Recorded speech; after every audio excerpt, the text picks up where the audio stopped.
Power in AC circuit में हम लोग पावर का कैलकुलेशन करेंगे। और तो यहाँ पर सबसे पहला बात ये आ गया कि पावर का मान हम लोग अगर ज्ञात करते हैं डीसी के लिए, तो डीसी के लिए तो सीधा P बराबर हम लोग को हो गया VI। और यह फार्मूला हम लोग को कहाँ से आया? ये हम लोगों को वैसे आया है P बराबर W/T से ही, इस फार्मूला से जो पीछे हम लोग ड्राइव किए। तो खैर इसकी चर्चा हम लोग अभी नहीं कर रहे हैं। हम लोग P बराबर VI यह हम लोग कह सकते हैं 4D सर्किट में हम लोग अगर ज्ञात करते हैं। अब बात रही कि यहाँ पर हम लोग बात कर रहे हैं अभी AC सर्किट के लिए पावर का, तो AC का मान प्रत्येक क्षण बदल रहा है। तो इट मीन्स कहने का मतलब हो गया कि अगर हम लोग AC सर्किट में अगर पावर निकालना चाहेंगे तो V का मान हम लोगों को प्रत्येक क्षण बदल रहा है। तो कोई भी मान होगा तो इंस्टेंटेनियस वैल्यू ही होगा, मतलब किसी खास क्षण में या किसी खास इंस्टेंट ऑफ टाइम पर ही वो वैल्यू होगा। और करंट का भी वैल्यू वही होगा। तो इट मीन्स वो जो पावर होगा वो भी हम लोग को इंस्टेंटेनियस होगा, मतलब एक छोटे क्षण का होगा, एक छोटे समय का होगा। तो इट मीन्स सीधे तौर पर हम लोग कह सकते हैं कि पावर इन AC सर्किट जो हम लोग निकालेंगे तो AC के लिए हम लोग कह सकते हैं यहाँ पर 4AC सर्किट अगर हम लोग बात करें AC सर्किट के लिए, तो पावर जब भी होगा हम लोगों को इंस्टेंटेनियस पावर हो गया, इंस्टेंटेनियस पावर। इसको हम लोग P से दिखाते हैं। P बराबर हम लोग को V/I, मतलब किसी खास इंस्टेंट ऑफ टाइम पर V का मान और I का मान दोनों हम लोग को चाहिए। तो पहले तो हम लोग को इंस्टेंटेनियस पावर आ जाए। तो हम लोग ये देखते हैं, तो हम लोग यहाँ पर लेट कर लेते हैं, माना कि किसी क्षण में या किसी टाइम हम लोग किसी टाइम T पर हम लोगों को AC सर्किट में करंट तथा वोल्टेज, अल्टरनेटिंग करंट तथा अल्टरनेटिंग वोल्टेज के इक्वेशन निम्न। मान लो सपोज दैट हम लोग किसी खास टाइम के लिए इसको हम लोग कैलकुलेशन कर रहे हैं। तो यहाँ पर हम लोग देखें किसी टाइम T पर AC सर्किट में AC टाइप के इक्वेशन निम्न, कुछ ना कुछ तो अलग हम लोग को इक्वेशन होगा किसी खास टाइम। तो हम लोग यहाँ मान लेते हैं V बराबर V0 sin ओमेगा t, और हम लोग I बराबर ले लेते हैं I0 sin ओमेगा t, और माइनस कितना हो गया 5। मान लेते हैं अभी कितना फेज डिफरेंस को शो कर रहा है, ये तो 5 फेज डिफरेंस को शो कर रहा है। अब देखो तो V और I, तो ये हम लोग को किसी इंस्टेंट ऑफ टाइम पर है। इट मीन्स वो टाइम कौन सा हो गया।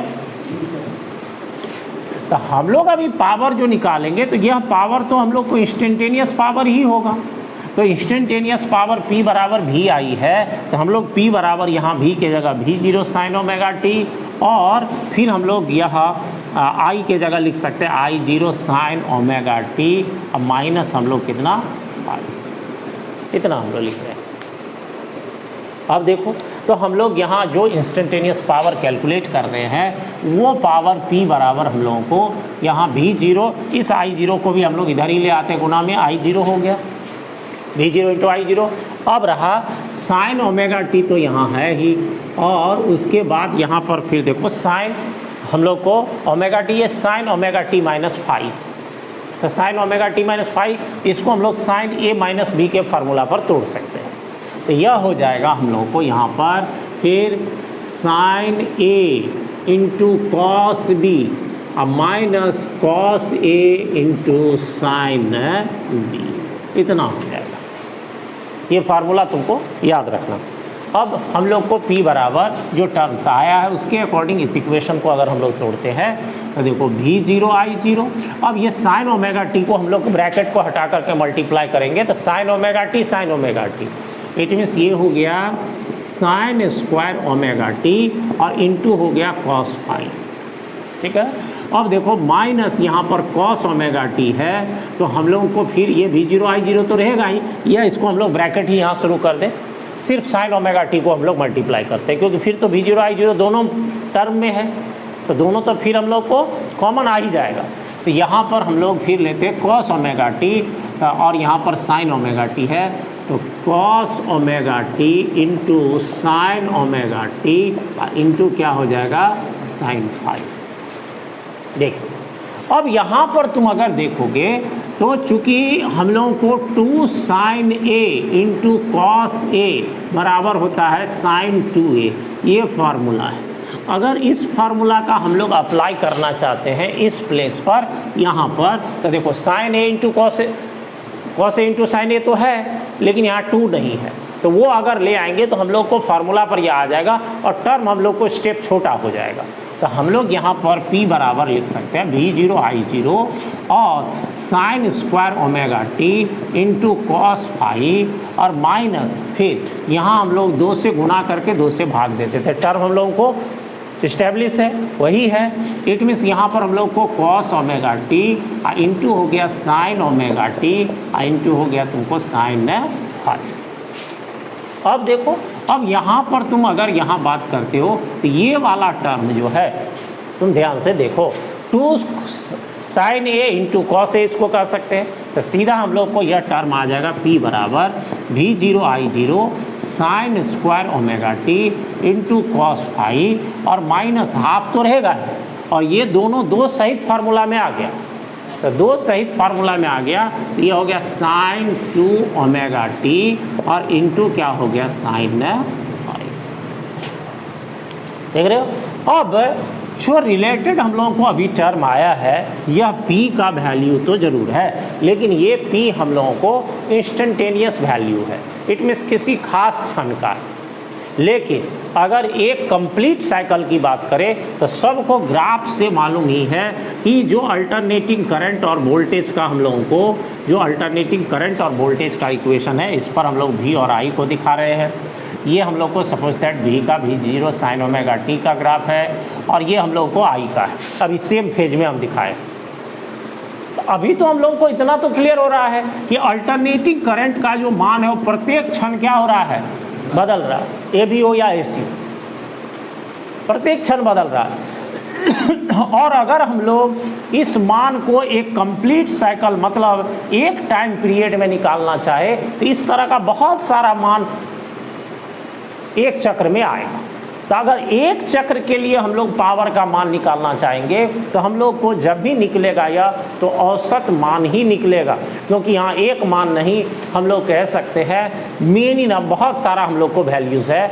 इसके लिए हम लोग यहाँ पर पावर का जब भी निकालेंगे तो कौन सा मान निकालेंगे, एवरेज वैल्यू, और जब एक मान निकलेगा तो इंस्टेंटेनियस होगा किसी खास समय के लिए, और जब एक चक्र के लिए एक मान निकलेगा तो वह सदैव एवरेज होगा, क्योंकि जब बहुत सारा मान है तो उसका हम लोग एवरेज ही निकाल सकते हैं। तो हम लोग अब क्या करें, यहाँ पर अब इसके एवरेज वैल्यू को हम लोग कैलकुलेट करेंगे।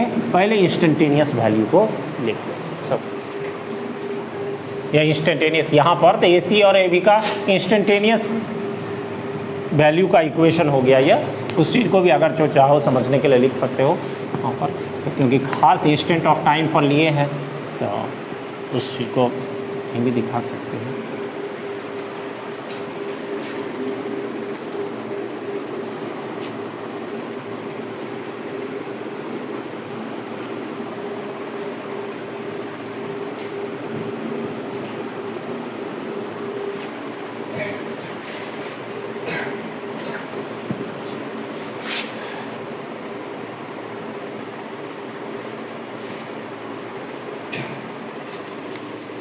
अब देखो, अब हम लोग यहाँ पर अब बात करते हैं अभी एक कंप्लीट साइकिल के लिए, एक कंप्लीट साइकिल के लिए, कंप्लीट साइकिल के लिए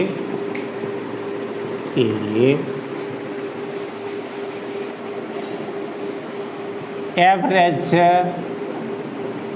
पावर लॉस, औसत शक्ति व्यय या मीन पावर लॉस हम लोग यहाँ पर निकाल सकते हैं, एवरेज पावर लॉस। एक कंप्लीट साइकिल की बात कर रहे हैं, तो एक कंप्लीट साइकिल जो इसको हम लोग दिखा रहे हैं पी डैश, इतना तो सब कोई समझ रहे हैं कि जो एवरेज वैल्यू हम लोग निकालेंगे उसका कैलकुलेशन का आधार क्या होगा कि एक कंप्लीट साइकिल में जो फार्मूला है उसके अकॉर्डिंग जितना टोटल मान होगा और जिसके रेस्पेक्ट में निकाल रहे हैं, किसके रेस्पेक्ट में निकाल रहे हैं, टाइम के रेस्पेक्ट में, तो उस उतने टाइम से हम लोग को भाग देना है। तो इट में पी डैश बराबर हो जाएगा तुमको सबका जितना p है instantaneous with respect to time, सब को जोड़ेंगे हम लोग 0 से लेकर कहाँ तक, t तक, एक कंप्लीट साइकिल के लिए, और उसके बाद इस t से हम लोग डिवाइड करेंगे। तब सीधी बात है p का मान तो हम लोग को मालूम है, तो p का मान मालूम है तो p डैश बराबर हो जाएगा, यहाँ पर p के जगह हम लोग integration 0 to t v0 i0 और sine omega t into cos phi और minus half sine 2 omega t into हो गया तुमको साइन फाई और ये हो गया dt और बाय हो गया तुम्हारा यहाँ पर कितना t। अब देख लो जो मान था p का सीधे यहाँ पर पुट कर दिए।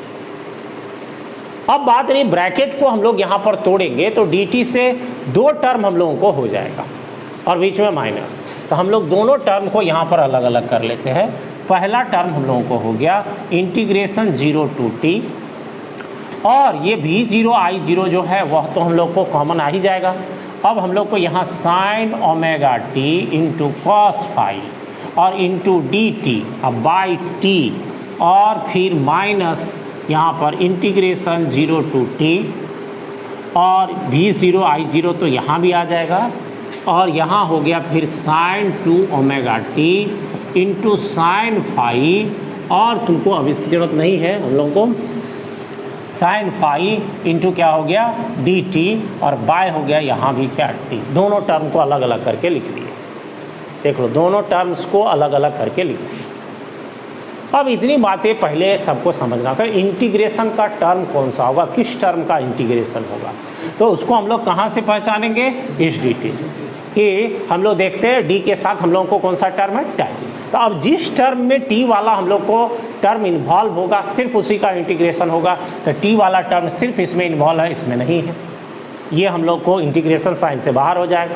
फिर हम लोग देखते हैं इसमें इन्वॉल्व है, इसमें नहीं है, तो ये वाला टर्म भी बाहर आ जाएगा। तो हम लोग इसको बढ़ा करके लिख सकते हैं p डैश बराबर हो गया v0 i0 के साथ साथ यहाँ पर cos फाई भी तुम्हारा बाहर आ जाएगा और 0 to t और तुम्हारा यहाँ हो गया साइन ओमेगा t और एक चीज़ यहाँ कुछ शायद छूट गया है, साइन स्क्वायर है यहाँ पर सर, उसमें देख लो तो लास्ट में क्या है, साइन स्क्वायर है, साइन स्क्वायर ओमेगा t, तो बोलना चाहिए यह dt और ये तुम्हारा अब जो है यहाँ पर फिर v बटे हो गया कितना t और यहाँ v0 i0 और तुम्हारा रेस्ट यहाँ इंटीग्रेशन 0 to t और इसमें भी तुमको थोड़ा सा ध्यान रखना, यहाँ क्या हो गया कि हम लोगों को जो टर्म है देखो कौन सा टर्म बाहर आ जाएगा, साइन फाई और साइन फाई के 0 to t हो गया साइन 2 ओमेगा t और क्या हो गया dt और बटे हो गया कितना, दोनों टर्म। क्लियर है यहाँ तक सबको। अब देखिए जो बातें हम लोग आगे बढ़ाएंगे इस सॉल्यूशन को, तो अब तुम देख रहे हो यहाँ पर कि 2 इंटीग्रेशन टर्म हम लोग को आ रहा है, एक इंटीग्रेशन टर्म हम लोग को यहाँ पर है और दूसरा इंटीग्रेशन टर्म यहाँ पर है, ठीक है। तो दोनों का इंटीग्रेशन करके तुम बाहर इसको निकाल सकते हो। अगर इंटीग्रेशन तुमको करने हो रहा है, जो मैथ का स्टूडेंट है उसको कोई कहने की जरूरत नहीं है, जो नहीं है तो वो हम लोग यहाँ पर सॉल्व इसको ना करें, यहाँ पर सिर्फ मान पुट करेंगे। तो यहाँ पर 2 मान हो गया, एक 0 to t और यहाँ हो गया साइन स्क्वायर ओमेगा t और dt अब बाय हो गया t। यह हम लोग को एक कंप्लीट साइकिल के लिए जो यह एवरेज वैल्यू का मान होगा यह हाफ होगा और दूसरा वाला जो इंटीग्रेशन 0 to t और ये है तुमको साइन 2 ओमेगा t और ये है dt अब बाय हो गया t, यह वैल्यू तुमको 0 हो। यहाँ पर ये दोनों मान यहाँ याद रख करके भी तुम पुट कर सकते हो या फिर तुम सॉल्व भी कर सकते हो, दोनों है, लेकिन उसमें उलझन में नहीं पड़ना है, तुमको यहाँ पर ध्यान देना है। तो बातों को हम इंटीग्रेशन को यहाँ क्लियर नहीं कर रहे हैं क्योंकि जो बायो का स्टूडेंट है तो फिर उसको लगेगा कि बहुत ज़्यादा बातें कॉम्प्लेक्स हो गई है। तो इस मान को सीधे इंटीग्रेशन का टर्म है उसको याद रखें। अब इसके अकॉर्डिंग हम लोग अगर पी डैश का वैल्यू निकालेंगे तो पी डैश बराबर देखो आप यहाँ पर ये तुमको हो गया V0 I0 और यहाँ पर क्या हो गया cos फाई, और ये वाला वैल्यू तुमको आया कितना हाफ, तो यह हो गया तुम्हारा हाफ, और इधर जो वैल्यू सब तो जीरो हो जाएगा क्योंकि इधर तो ये मान जीरो हो गया। तो हम लोगों को पी डैश का जो वैल्यू आया है ये हम लोगों को V0 I0/2 और यहाँ पर cos फाई 2 को इधर लिख दिए, इससे ये हम लोगों को पी डैश का वैल्यू है, पी डैश का वैल्यू। अब देखो तो एवरेज पावर लॉस हम लोग को यहाँ पर औसत जो हम लोग को पावर का लॉस है वो हम लोग को यहाँ पर ज्ञात है। अब चाहे तो इसको हम लोग और आगे बढ़ा सकते हैं जैसे पी डैश। तो सबको इससे पहले देखे है कि हम लोग जो V0 है इसको हम लोग ऐसे √2 और इसको हम लोग लिख सकते हैं I0/√2, इतना लिख सकते हैं। देखो √2 गुना √2 2 हो गया, तो V0 × I0/2 के फॉर्म में ही यह है, और यहाँ पर तुम्हारा हो गया कितना cos फाई। तो ये दोनों फार्मूला V0/√2 और I0/√2 पीछे ही हम लोग पढ़ चुके हैं कि यह VRMS का वैल्यू है और ये IRMS का वैल्यू है। तो हम लोग यहाँ पी डैश बराबर लिख सकते हैं, यह हम लोग को हो गया VRMS और ये क्या हो गया IRMS और ये हो गया तुम्हारा cos फाई। देख रहे अब हम लोग को यह और एक स्टैंडर्ड फॉर्म में आ गया और एक स्टैंडर्ड फॉर्म में आ गया। अब यहाँ पर जो ये cos फाई आया है इसी cos फाई को हम लोग कहते हैं वेयर cos फाई = इसको कहा जाता है पावर फैक्टर, इसको पावर फैक्टर कहा जाता है। इट मीन्स ये हो गया, हिंदी में इसको लिखेंगे शक्ति गुणांक, इसको हम लोग शक्ति गुणांक लिखेंगे cos फाई। तब cos फाई में जो शक्ति गुणांक है तो हम लोग चाहे तब इसके लिए भी डिराइव कर सकते हैं। अब देख लो तो cos फाई बराबर तुम क्या लिख सकते हो यहाँ पी डैश बटे हो गया VRMS × IRMS, इतना लिख सकते हैं ना। देख लो यहाँ पर जो टर्म है उसके अकॉर्डिंग। अब इस फार्मूला के अकॉर्डिंग इसको डिफाइन कर सकते हैं पावर फैक्टर को, जो इस बार पूछा गया क्वेश्चन है पावर फैक्टर के बारे में। तो हम लोग को यह स्टैंडर्ड फॉर्म भी हो गया, ये फॉर्म भी हो गया, मूल फार्मूला भी हो गया, पूरा हम लोग ड्राइव्ड करके इसको प्राप्त करें। अब हम लोग पावर फैक्टर और रिलेटेड टर्म्स को एक्सप्लेन करेंगे। पहले इतना तक कंप्लीट करें।